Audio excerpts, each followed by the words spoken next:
Okay, the one and only Ivan, pages 60 to 89. Stella is the first to notice the change, but soon we all feel it. A new animal is coming into the big top mall. How do we know this? Because we listen, we watch, and most of all, we sniff the air. Humans always smell odd when change is in the air. Look like rotten meat with a hint of papaya. Bob fears our new neighbor will be a giant cat with slitted eyes and a coiled tail. But Stella says a truck will arrive this afternoon carrying a baby elephant.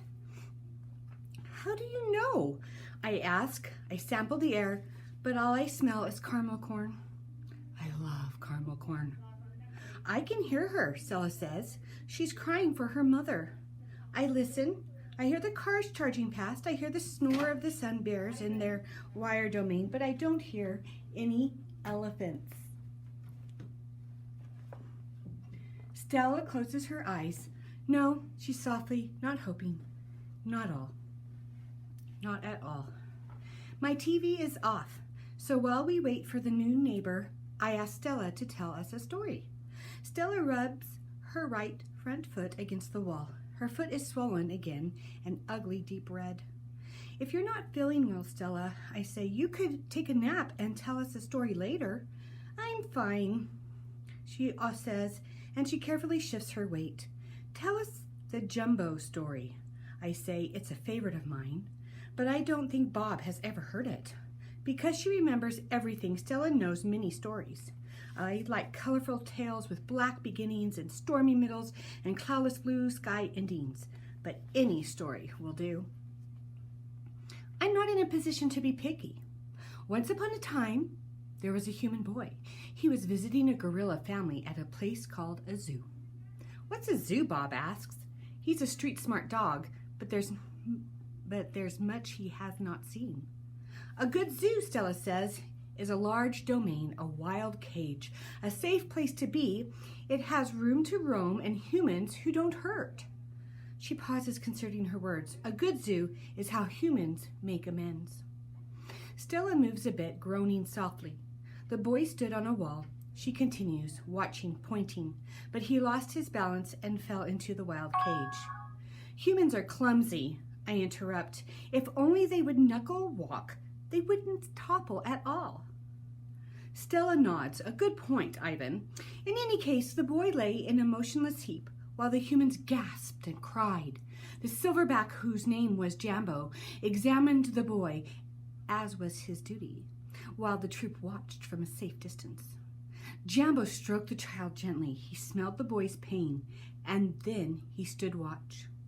When the boy awoke, his humans cried out, "Stay still, don't move," because they were certain. Humans are always certain about things, you know, that Jambo would crush the boy's life from him.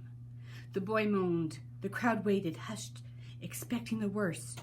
Jambo led his troop away. Men came down on ropes and whisked the child to waiting arms. Was the boy all right? Bob asks. He wasn't hurt, Stella says, although I wouldn't be surprised if his parents hugged him many times that night in between their scoldings. Bob, who has been chewing his tail, pauses, tilting his head. Is that a true story? I always tell the truth, Stella replies, although I sometimes confuse the facts. I've heard that Jambo story many times, Stella says, that humans found it odd that the huge silverback didn't kill the boy. Why, I wonder, was that not so surprising? The boy was young, scared, and alone. He was, after all, just another great ape. Bob nudges me with his cold nose. Ivan, why aren't you and Stella in a zoo? I look at Stella. She looks at me. She smiles sadly with her eyes, just a little, the way only elephants can do. Just lucky, I guess, she says. The new neighbors arrive after the 4 o'clock show. When the truck comes lumbering towards the parking lot, Bob scampers over to inform us. Bob always knows what's happening. He's a useful friend to have, especially when you can't leave your domain. With a groan, Mac lifts the sliding metal door near the food court, the place where deliveries are made. A big white truck is backing up to the door, belching out smoke. When the driver opens the truck, I know that Stella is right. A baby elephant is inside. I see her trunk poking out from the blackness. I am glad for Stella, but when I glance at her, I see she is not glad at all. Stand back, everyone, Mac yells. We've got a new arrival. This is Ruby, folks. 600 pounds of fun to save our sorry butts. This gal is going to sell us some tickets. Mac and the two men climb into the back of the black cave of the truck. We hear noise, scuffling, a word Mac uses when he's angry. Ruby makes a noise too, like one of the little trumpets they sell at the gift shop. Move, Mac says, but still there is no Ruby. Move! We haven't got all day. Inside her domain, Stella places as much as she's able. 2 steps one way, 2 steps the other. She slaps her trunk against rusty metal bars. She grumbles. Stella, I ask, did you hear the baby? Stella mutters something under her breath, a word she uses when she's angry. Relax, Stella, I say. It will be okay. Ivan? It will never be okay. And I know enough to stop talking. The men are still yelling. Some of the yelling is at each other, but mostly it's at Ruby. We hear scrapping, pounding, shifting. The side of the truck shudders. I'm starting to like this elephant, Bob whispers. I'm getting the big one, Mac says. Maybe she can coax the stupid brat out of the truck. Mac opens Stella's door. Come on, girl, he urges. He unties the rope attached to the floor bolt. Stella pushes past Mac, nearly knocking him over. She rushes as best as she can, limping heavily toward the open back door of the truck. She catches her swollen foot on the edge of the ramp and winches. Blood trickles down. Halfway up the ramp, she pauses. The noise in the truck stops. Ruby falls silent. Slowly, Stella makes her way up the rest of the ramp. It groans under her weight, and I can tell how much she is hurting by the awkward way she moves. At the top of the incline, she stops. She pokes her truck into the emptiness. We wait. The tiny gray trunk appears again. Shyly, it reaches out, tasting the air. Stella curls her own trunk around the baby's. They make soft, rumbling sounds. We wait some more. A hush follows over the entire big top mall. Thud, thud, step, step, pause. Step, step, pause. And there she is, so small she can't fit underneath Stella, with room to spare. Her skin sags, and she sways unsteadily, and she makes her way down the ramp.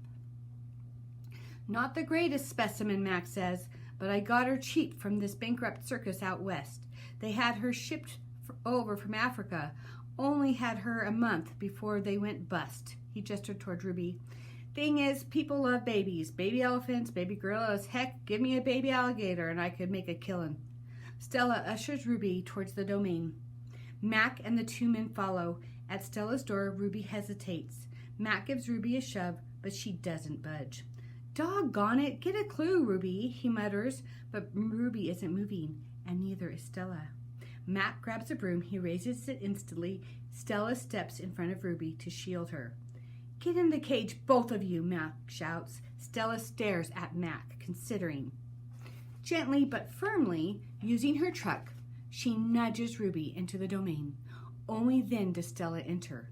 Mac slams the door shut with a clang. I see 2 trunks entwined. I hear Stella whispering. Poor kid, says Bob. Welcome to the Exit 8 Big Top Mall and Video Arcade, home of the one and only Ivan. When Julia comes, she sits by Stella's domain and watches the new baby. She barely talks to me. Stella doesn't talk to me either. She is too busy nuzzling Ruby. She is cute, little Ruby with her ears flapping like palm leaves, but I am handsome and strong. Bob trots a circle around my belly before settling down in just the right spot. Give it up, Ivan, he says. You're old news. Julia gets out a piece of paper and a pencil.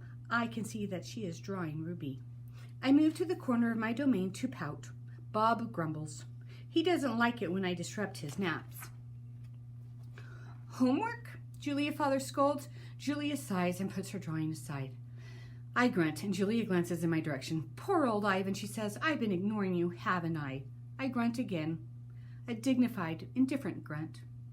Julia thinks for a moment, then smiles. She walks over to my domain.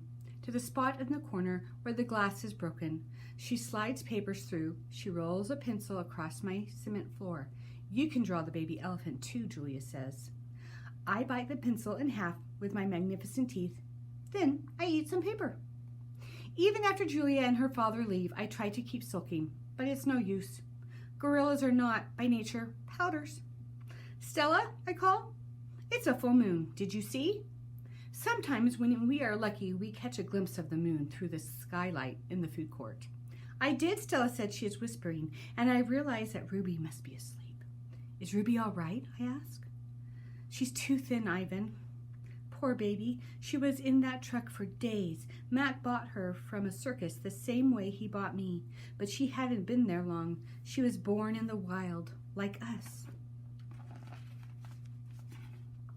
Will she be okay? I ask. Stella doesn't answer my question. The circus trainers chained her to the floor, Ivan, all 4 feet, 23 hours a day. I puzzle over why this would be a good idea. I always try to give humans the benefit of the doubt.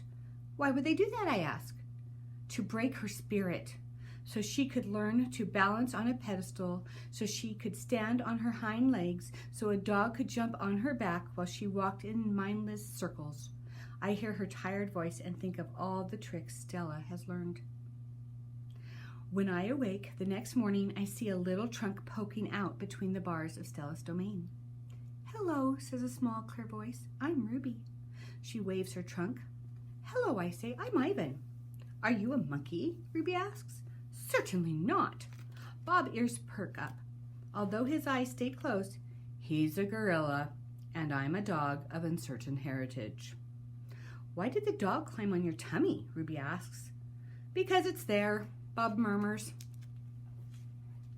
Is Stella awake? I ask. Aunt Stella's asleep, Ruby says. Her foot is hurting, I think. Ruby turns her head. Her eyes are like Stella's, black and with long, lashed, bottomless lakes, fringed by tall grass. When is breakfast? She asks. Soon, I say, when the mall opens and the workers come. Where? Ruby twists her head in the other direction. Where are the other elephants?